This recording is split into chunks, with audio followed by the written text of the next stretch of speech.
Everyone, welcome to this video. आज हम लोग एक्सरसाइज 3.3 का क्वेश्चन नंबर 2 सॉल्व करेंगे। तो क्वेश्चन नंबर 2 में क्या कहा गया है कि solve the equations and hence find the value of m for given equation y equals to mx plus 3। तो पहले हम लोग सब्स्टिट्यूशन मेथड से ऊपर वाली दो इक्वेशंस को सॉल्व करेंगे। उन इक्वेशंस को सॉल्व करेंगे तो हम लोगों को एक x की वैल्यू मिल जाएगी, एक y की वैल्यू मिल जाएगी। तो जो गिवन x और y की वैल्यू होगी वो हम इस इक्वेशन नंबर 3 में पुट कर देंगे तो हमें m की वैल्यू मिल जाएगी। तो लेट अस प्रोसीड। सबसे पहले हम लोग सॉल्व करेंगे। तो अपनी पहली इक्वेशन है 2x plus 3y equals to 11। अगर आपने अभी तक सब्स्टिट्यूशन मेथड नहीं समझा है तो आप प्रीवियस वीडियो को देख लीजिए, उससे आप समझ जाएंगे। तो ये पहली इक्वेशन है, इसमें हम लोग 2x की वैल्यू निकालेंगे, हो जाएगी 11 माइनस 3y। अब इसमें आप लोग x की वैल्यू निकालें, उससे अच्छा है कि आप 2x की वैल्यू ही निकालें, क्योंकि जो हमारी सेकेंड इक्वेशन है उसमें हमारे पास 2x गिवन है। तो जो सेकेंड इक्वेशन है वो है 2x minus 4y equals to minus 24। तो हम लोग लिखेंगे putting value of 2x from equation 1। तो 2x की जगह पे लिख देंगे 11 minus 3y minus 4y is equals to minus 24। तो 11 minus 7y is equals to minus 24। तो 11 आरचे साइड पे जाएगा तो वो माइनस साइन हो जाएगा। तो minus 7y is nothing but equals to 24 plus 11 which is we know is 35। तो माइनस से minus sign cancel, y is equals to 35 by 7 which is nothing but y is equals to 5। अब ये y की value 5 हम लोग put कर देंगे 1 में। तो यहाँ पे लिखेंगे पुट इन 1। तो इसको जब इक्वेशन 1 में पुट करेंगे तो हमारे पास आ जाएगा 2x is equals to 11 minus 3 into 5। तो ये हो जाएगा 11 माइनस 15 विच इज माइनस 4। तो 2x इक्वल्स टू माइनस 4, तो x इक्वल्स टू माइनस 2। अब हमें x और y की वैल्यू मिल चुकी है।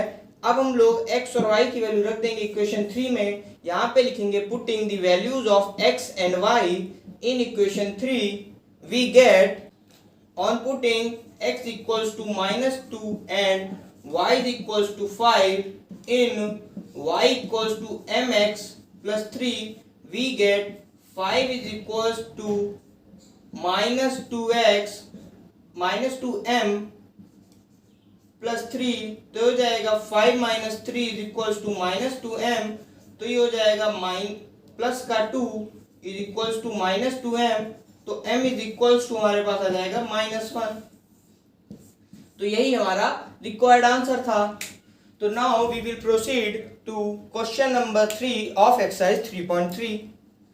हमारा क्वेश्चन नंबर 3 का जो पार्ट 1 है, इसमें क्वेश्चन नंबर 3 में जो गिवन क्वेश्चंस हैं उन्हें हमें सब्स्टिट्यूशन मेथड से गिवन कंडीशंस के सॉल्यूशन निकालने हैं। तो जो पार्ट 1 है उसमें गिवन है कि the difference between the two number is 26 and one number is 3 times the other। तो इसमें जो पहली कंडीशन है वो ये है कि जो दो नंबर है उनका डिफरेंस है 26। ये हो गई हमारी फर्स्ट कंडीशन। और सेकंड कंडीशन क्या है कि one number is 3 times the other number. तो हम लोग इसको सॉल्व करेंगे। तो सबसे पहले हम लोग कंसीडर करेंगे let the two numbers are x and y such that x is greater than y। तो जब x is greater than y है तो जो पहली कंडीशन है हम लोग लिखेंगे according to question we get x minus y is equals to 26। ये हमारी हो गई इक्वेशन 1। और सेकेंड कंडीशन है कि one number is 3 times the other. तो x ग्रेटर है तो x इक्वल्स टू हो जाएगा 3 times the second number which is y। तो ये हो गई इक्वेशन 2। तो अब हम इसमें लिखेंगे putting value of x from equation 2 into equation 1 we get 3y minus y is equals to 26। जो ये x की वैल्यू है, इस वैल्यू को हम लोग इस इक्वेशन में पुट कर देंगे। तो इसको सॉल्व करेंगे तो आएगा यहाँ 2y is equals to 26, तो we get y is equals to 13। और हमें पता है x is 3 times y, तो x हमारे पास आ जाएगा 13 3 which is 39। तो ये हमारे रिक्वायर्ड सॉल्यूशंस हैं। तो हम लोग अब पार्ट 2 की तरफ मूव करते हैं। नाउ जो क्वेश्चन 3 का पार्ट 2 है, इस टाइप के क्वेश्चन आपको एग्जाम में मिलते हैं। ये इंपॉर्टेंट क्वेश्चन है। इसमें कहा गया है कि the larger of to supplementary angles exceed the similar by 18 degree. तो इसमें अगर आप क्वेश्चन देखेंगे तो आपको सिर्फ एक कंडीशन ऐसे दिखेगी जो गिवन है कि जो सप्लीमेंट्री एंगल्स हैं उनके बीच का डिफरेंस है 18 डिग्री, क्योंकि एक एक्सीड कर गया है 18 डिग्री से। एक्सीड का मतलब कि एक एंगल है वो ग्रेटर है सेकेंड एंगल से बाय 18 डिग्री, तो इसका मतलब उनका डिफरेंस हो गया 18 डिग्री। अब सेकेंड कंडीशन के लिए आपको ये पता होना चाहिए कि सप्लीमेंट्री एंगल्स क्या होते हैं। तो supplementary angles are those which have the sum of them is 180 degree. तो हमको पता है अगर कोई भी, तो हम लोग सबसे पहले अज्यूम करेंगे कि let the two supplementary angles are x and y, then we know the sum of supplementary angles is nothing but is equals to 180 degree। तो ये हमारी बन गई इक्वेशन 1। और जो गिवन है according to the question we get x minus y is equals to 18 degree where x is greater than y। ये हम लोग कंसीडर कर रहे हैं। तो इससे हम अगर x की वैल्यू निकालें तो x आ जाएगा y plus 18 डिग्री। ये हमारी इक्वेशन हो गई 2। तो हम लिख देंगे putting value of x in equation 1 we get y plus 18 plus y is equals to 180। तो 2y is equals to 180 minus 18, तो 180 minus 18 करेंगे तो हमारे पास आ जाएगा 162। तो y is equals to 162 by 2 which is 81 degree. तो हमारे पास एक एंगल आ गया 180।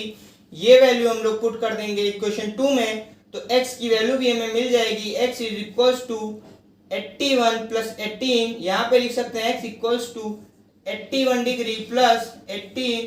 इसकी वैल्यू सॉल्व करेंगे तो हमारे पास आ जाएगी 99 डिग्री, जो कि हमारे रिक्वायर्ड एंगल्स हैं। तो पार्ट 2 कंप्लीट हो चुका है। अब हम लोग पार्ट 3। तो नाउ जो फोर्थ पार्ट हम लोग क्वेश्चन का स्किप कर रहे हैं वो बहुत इजी है। ये फिफ्थ पार्ट आप देखिए, ये इसमें गिवन कंडीशन है। ये क्वेश्चन जितना दिखने में आपको टफ लग रहा है उतना है नहीं, ये बहुत ही इजी है। इसमें गिवन है कि the taxi charges in a city consist of a fixed charge together with the charge for the distance covered. तो इसका मतलब ये है कि अगर आप किसी टैक्सी में आप कितना भी डिस्टेंस ट्रैवल करते हैं तो एक फिक्स अमाउंट है वो तो आपको देना ही होगा, जैसे आप टैक्सी बुक करते हैं, प्लस आप जितना ट्रैवल करेंगे तो उसमें कुछ चार्ज पर किलोमीटर लग रहा है वो भी आपको देना होगा। तो इसमें जो दो कंडीशन गिवन है, पहला उसमें कह रहा है कि अगर कोई person for a distance of 10 kilometre the charge paid is ₹105, कि जब अगर आप 10 किलोमीटर ट्रैवल करेंगे तो आपको चार्ज 105 देना है। और if a person completes a journey of 15 kilometer the charge have to pay is ₹155। तो इसमें पूछा गया है कि उसमें फिक्स्ड चार्ज कितना है और चार्ज पर किलोमीटर कितना है वो हमें निकालना है।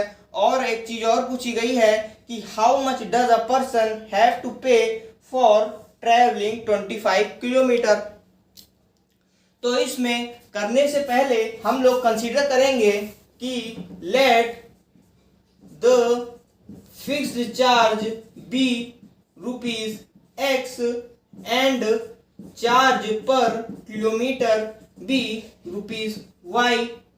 तो जो पहली कंडीशन है वो गिवन है कि अगर पर्सन 10 किलोमीटर ट्रैवल करता है तो उसको 105 रुपीज पे करने हैं। तो अकॉर्डिंग टू क्वेश्चन हमें पहली कंडीशन मिल जाएगी कि अगर उसने 10 किलोमीटर ट्रैवल किया तो उसको जो अमाउंट पे करना है वो है रुपीज 105। तो जब वो ट्रैवल करेगा तो उसे फिक्स्ड चार्ज जो x रुपीज है वो तो देना ही होगा, और चार्ज पर किलोमीटर y है। तो y जो है वो हमारा 1 किलोमीटर चलने पे चार्ज है। तो उसने अगर 10 किलोमीटर ट्रैवल किया तो टोटल चार्ज उसे पे करना होगा 10y फॉर ट्रैवलिंग 10 किलोमीटर, और फिक्स्ड चार्ज x है तो टोटल चार्ज उसने जितना पे किया वो इक्वल हो जाएगा 105 के। तो ये हमारी बन गई इक्वेशन 1।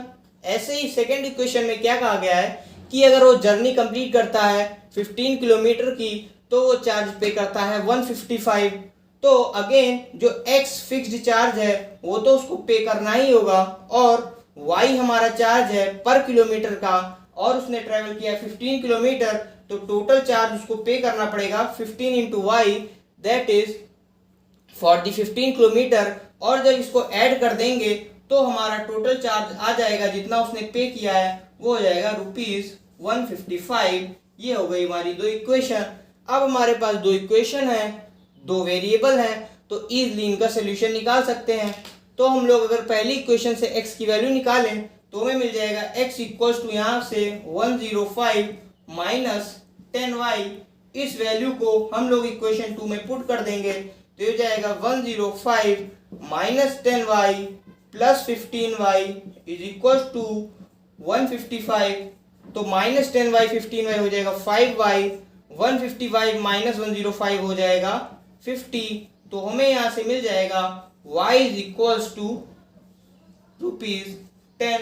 तो हमें इससे पता चल गया कि चार्ज पर किलोमीटर अगर आप टैक्सी में ट्रैवल करते हैं तो आपको देना पड़ेगा 10 रुपीज। तो फिक्स्ड चार्ज निकालने के लिए जो ये गिवन वैल्यू है ये हम लोग इक्वेशन 1 में पुट कर देंगे तो हमें मिल जाएगा,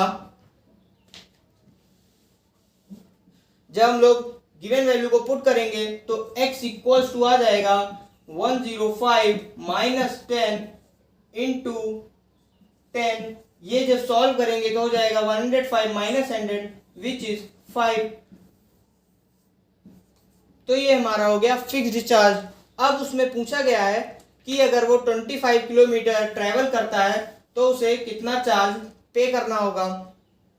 तो इफ तो चार्ज फॉर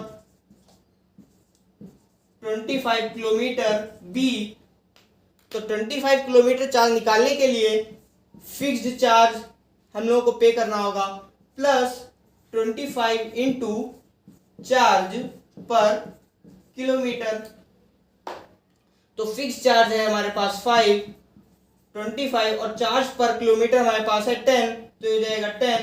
तो टोटल अमाउंट हो जाएगा 5 प्लस 250 विच इज रुपीज 255। तो required amount for travelling 25 kilometre is rupees 25। तो यहाँ पे हमारा क्वेश्चन नंबर 3 का पार्ट 5 भी कंप्लीट हो चुका है। नाउ जो हमारा नेक्स्ट पार्ट है इसमें गिवन है कि a fraction becomes 9/11 if 2 is added to both numerator and denominator. If 3 is added to both numerator and denominator it becomes 5/6. Then find the fraction. तो इसमें सबसे पहले हम लोग कंसीडर करेंगे कि let the required fraction be x upon y। तो according to question पहली कंडीशन गिवन है कि जो फ्रैक्शन है वो हो जाता है 9/11। तो x अपॉन वाई हो जाएगा 9/11 कब, if 2 is added to both the numerator and denominator. तो 2 हम लोग न्यूमरेटर और डिनोमिनेटर बोथ साइड में ऐड कर देंगे। तो ये हमारी बन गई इक्वेशन 1। और सेकेंड कंडीशन क्या दी गई है कि द फ्रैक्शन बिकम्स 5/6। तो x अपॉन वाई हो जाएगा 5/6 कब, when 3 is added to both numerator and denominator. तो यहाँ पे 3 हम लोग दोनों साइड पे ऐड कर देंगे। अब हमारे पास दोनों इक्वेशन आ गई हैं। इस इक्वेशन को सॉल्व करने के लिए हम लोग क्रॉस मल्टीप्लाई करेंगे। तो equation 1 will become 11 of x plus 2 is equals to 9 times y plus 2। तो हो जाएगा 11x plus 22 is equals to 9y plus 18। तो ये बन जाएगा 11x minus 9y is equals to 4। ये हमारी बन गई नई इक्वेशन 3। अब इक्वेशन 2 ही ऐसे बन जाएगी 6 into x plus 3 is equals to 5 into y plus 3। इसको सॉल्व करेंगे तो ये आ जाएगा 6x, ये हो जाएगा 5y, ये हो जाएगा 6 3 18, ये हो जाएगा 5 3 15। तो हम लोग लिखेंगे 6x minus 5y is equals to 18 minus 15, जो कि हो जाएगा 3। ये हमारी बन गई इक्वेशन 4।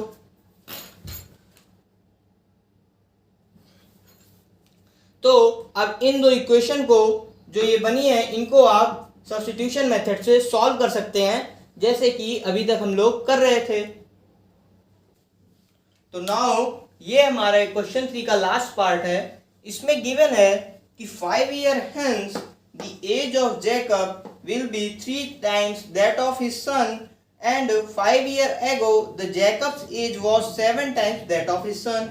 तो find the present age। तो इन टाइप के जितने भी एज वाले क्वेश्चन होते हैं इनको करने के लिए सबसे पहले आप लोग कंसीडर करिए कि let the present age of Jacob be x and present age of his son be y. तो इसमें पहली कंडीशन क्या दी गई है कि 5 years hence। 5 year hence का मतलब 5 साल बाद।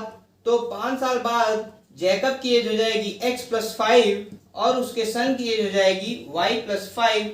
तो इसमें क्या कहा गया है कि 5 years hence the age of Jacob will be 3 times that of his son।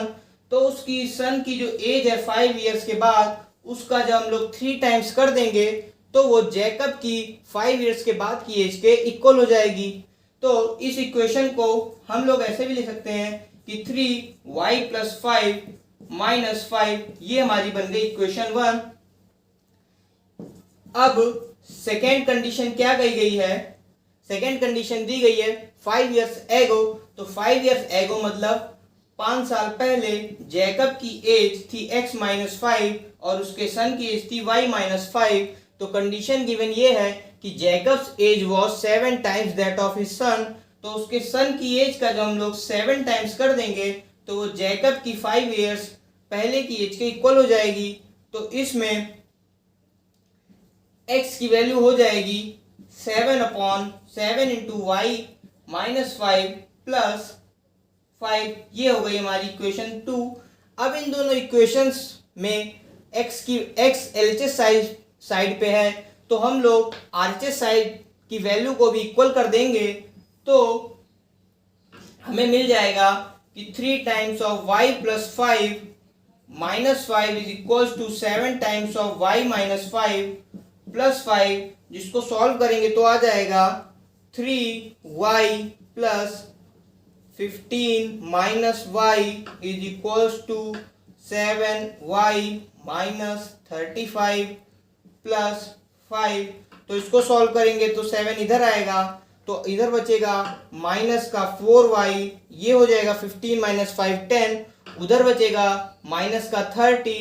तो माइनस का 30 और माइनस का 10 जाएगा तो वो हो जाएगा माइनस का 40, तो ये आ जाएगा माइनस का 40। तो इसको सॉल्व करेंगे तो ये हो जाएगा y इज इक्वल टू 10। तो इसका मतलब ये हो गया कि जो प्रेजेंट एज है जैकब के सन की वो हो जाएगी 10। अब इस वैल्यू को आप चाहे इक्वेशन 1 में रखिए या 2 में रखिए। पहले इक्वेशन 1 में मैं रख के आपको दिखा रहा हूं कि x इक्वल्स टू हो जाएगा 3, 10 प्लस 5 माइनस 5, तो ये हो जाएगा x इक्वल्स टू 3, 15 माइनस 5, तो ये हो जाएगा x इक्वल्स टू 45 माइनस 5, तो x आ जाएगा आपका 40 ईयर्स। तो जैकब्स की प्रेजेंटेज हो गई 40, उसके सन की प्रेजेंटेज हो गई 10, और यही आपसे पूछा गया था। तो यह हमारी एक्सरसाइज 3.3 कंप्लीट हो चुकी है। अब नेक्स्ट पार्ट में हम लोग इसके आगे प्रोसीड करेंगे। Thank you everyone. बन जाएंगे नए काफिले, ए, ए,